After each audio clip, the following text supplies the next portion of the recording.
that oligarchy is a constitution full of many evil, and in the United States it's taken the form of an oligarchical counter-revolution to try to crush and mortify any kind of popular democracy or mass movements with any kind of progressive content.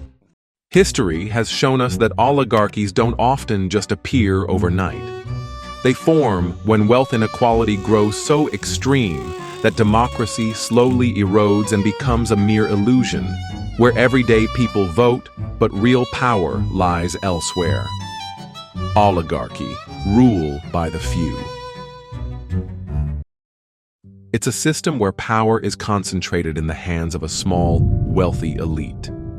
These elites use their influence to control government decisions, shape economies, and preserve their own interests above all else, leaving the majority to struggle beneath them. Sounds like something from history books or perhaps fictional dystopian novels.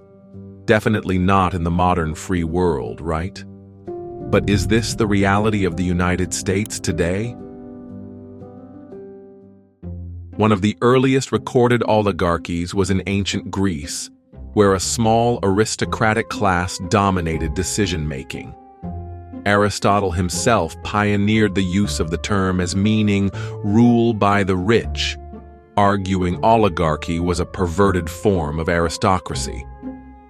More recently, 20th century Russia saw its wealth concentrated among oligarchs who gained immense power following the collapse of the Soviet Union. The result? A state where political figures answer to billionaire elites rather than the public. And oligarchies, while they can form in economically stable countries, often thrive in the aftermath of major downturns, like recessions.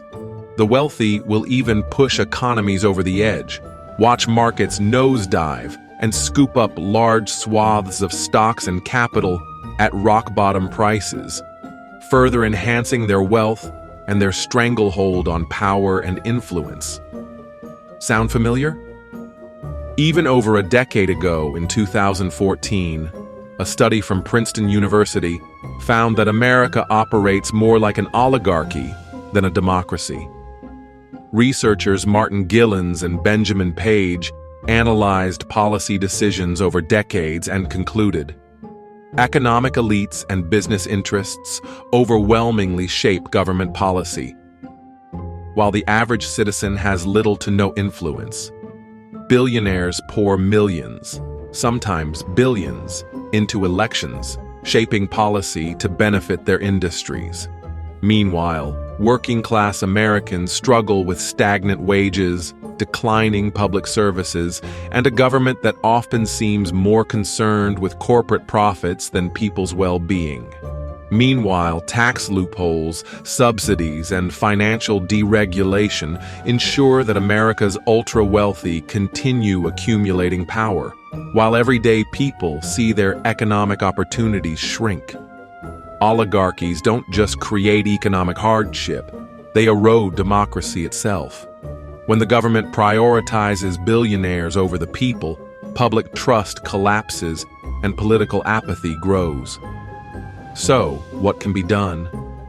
The answer lies in pushing for systemic change, stronger campaign finance laws, higher taxes on extreme wealth, and policies that prioritize the public good over private profits.